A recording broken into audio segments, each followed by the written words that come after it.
الصلاة خير من النوم. السلام علیکم ورحمۃ اللہ وبرکاتہ.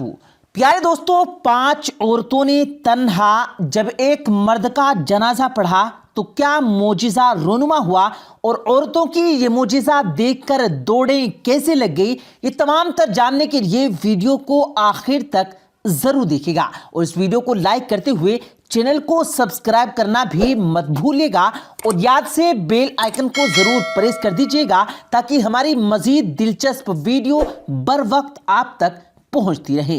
آئیے دوستو، اب اس عجیب و غریب واقعے کے بارے میں آپ کو سناتے اور دکھا دیتے ہیں. یہ واقعہ پیارے دوستو سکم کے ایک گاؤں کا بتایا جا رہا ہے، جہاں ایک مسلمان شخص رہتا تھا جس نے 5 شادیاں کر رکھی تھی. اس شخص کا نام نصیر الدین تھا.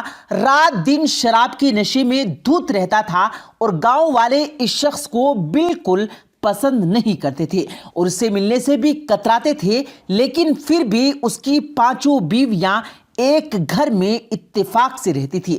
ان میں سے 2 عورتوں سے نصیر نے اس لیے نکاح کر رکھا تھا کہ وہ بے سہارا تھی. شراب پینے کی عادت کے علاوہ نصیر اپنی بیویوں کے حق میں بہت اچھا تھا. زیادہ شادیوں کی ایک اور وجہ یہ بھی تھی کہ نصیر کی اولاد نہیں تھی، وہ خود اکلوتا تھا، اور یہ بھی اس کو دکھ تھا کہ اس کی نسل یہیں رک جائے گی، آگے نہیں بڑھے گی. مگر پیارے دوستو، 5 شادیوں کے باوجود اس کے یہاں اولاد نہ ہو پائی. شراب کی زیادتی کی وجہ اس کا جگر ختم ہوتا جا رہا تھا، اور 60 سال کی عمر میں وہ 4 پائی سے جا لگا تھا.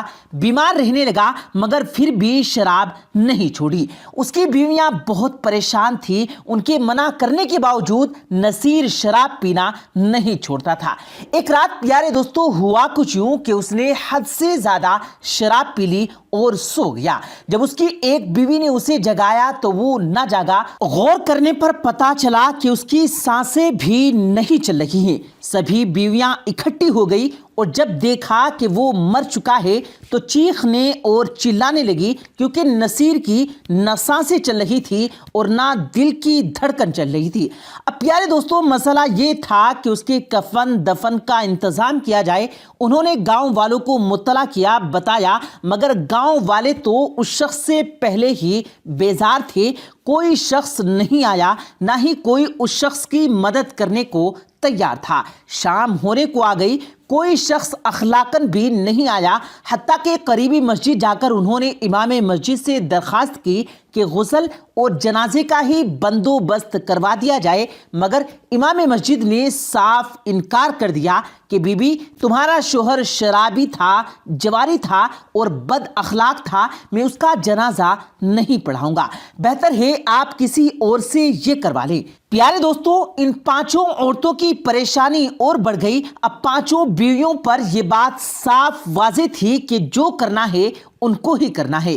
بہرحال انہوں نے چاروں نچار کفن اور قبرستان میں قبر کا بندوبست کیا، اور اپنی ایک جاننے والی قریبی گاؤں کی عورت جو ایک مدرسے میں عالمہ تھی ان کو بلوایا اور ان کی ساری صورتحال سے آگاہ کیا.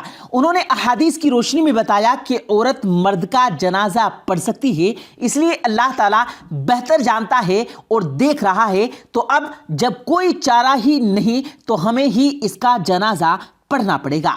تم لوگ میت کو غسل دو، کفن پہناؤ، ہم ہی میت کا جنازہ پڑھیں گے اور پھر تدفین بھی خود ہی کرنے کے لیے جائیں گے. پیارے دوستو، یہ ایک اپنی نوعیت کا عجیب ہی معاملہ تھا. بہرحال بیویوں نے اپنے شوہر کو غسل دیا، کفن پہنایا اور گھر میں ہی اس کی میت رکھ کے نماز جنازہ پڑھنے لگی.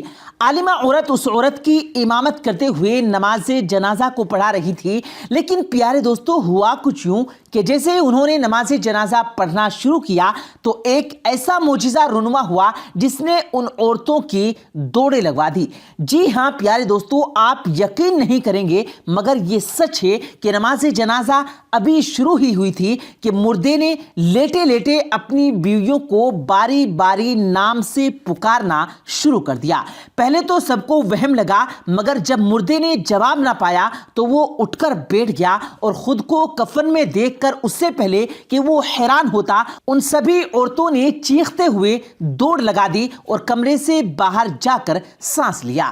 اب نصیر الدین کفن سمیت ہی ان کو پکارنے لگا۔ بڑی ہمت کر کے وہ کمرے میں آئی۔ جب اپنے شوہر کو زندہ پایا اور یہ یقین کر لیا کہ یہ کوئی وہم نہیں، تب ان کی جان میں جان آئی۔ بعد میں ان کو معلوم ہوا کہ ان کا شوہر سکتے کی حالت میں تھا یا مر چکا تھا، یہ تو نہیں معلوم، مگر کسی صورت اس کی سانسیں دوبارہ چل پڑی۔ انہوں نے اپنے شوہر کو سارا ماجرا سنایا اور نصیر نے جب یہ سنا کہ اس کے تو جنازے پر آنے کو کوئی تیار نہیں تھا تو وہ رونے لگا۔ اس نے اسی وقت اللہ کی بارگاہ میں رو رو کر توبہ کرنی شروع کر دی اور ارادہ کر لیا کہ وہ پورے گاؤں کے ہر شخص کے پاس جائے گا اور جن کا بھی جانے یا انجانے میں اس کی وجہ سے دل دکھا، ان سے پاؤں پکڑ کر معافی مانگے گا، شراب سے توبہ کر لے گا، نماز شروع کر دے گا۔ اور وہ موت کو قریب سے دیکھ چکا تھا، جان گیا تھا شاید اس کو یہ مہلت اللہ تعالیٰ نے اس لیے عطا کی کہ وہ باہر جتنا بھی برا تھا، شرابی تھا، جواری تھا، لیکن وہ بیویوں کے حق میں اچھا تھا اور 2 ایسی عورتوں کی بھی کفالت کرتا تھا اور ان کو اپنے نکاح میں لے رکھا تھا جو بے سہارا تھی، ان کا دنیا میں کوئی نہیں تھا۔ دوستو یقین جانیے کہ بڑے ہی خوش نصیب ہوتے ہیں وہ شخص جنہیں اللہ تعالیٰ توبہ کی مہلت عطا فرماتا ہے۔ پیارے دوستو، ہم لوگ غفلت میں زندگی بتا دیتے ہیں یا پھر ہمیں لگتا ہے کہ شاید ہمیں کل بھی موقع مل جائے گا۔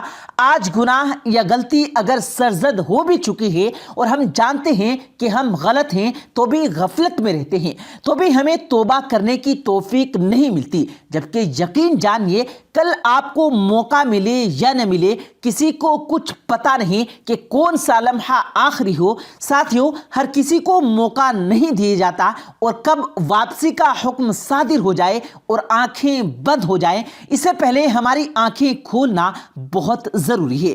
ہر لمحہ آخری سمجھ کر اگر جیا جائے دوستو تو شاید ہر لمحہ ہی توبہ کا ہوگا۔ اس سارے واقعے کے بعد آپ کیا کہیں گے؟ کمنٹ میں لازمی اپنی رائے دیجیے گا۔ اللہ تعالیٰ سے دعا ہے کہ اللہ رب العزت ہمیں وقت سے پہلے توبہ کی مہلت اور توفیق عطا فرمائے اور ہمارا خاتمہ ایمان پر ہو، آمین ثم آمین۔ پیارے دوستو، امید کرتے ہیں آپ کو آج کی ہماری یہ ویڈیو ضرور پسند آئی ہوگی۔ اگر آپ کو یہ ویڈیو پسند آیا ہو تو اس ویڈیو کو دل سے لائک کریں اور زیادہ سے زیادہ لوگوں تک اس ویڈیو کو ثواب کی نیت سے شیئر کریں، اور اس ویڈیو کے بارے میں آپ کی کیا رائے ہے کمنٹ سیکشن میں اپنی رائے کا اظہار ضرور دیں، اور مزید اسی طرح کی روز کی ویڈیو پانے کے لیے ہمارے چینل کو ضرور سبسکرائب کریں۔ ملتے ہیں پھر ایک نئی ویڈیو کے ساتھ، تب تک کے لیے اللہ حافظ۔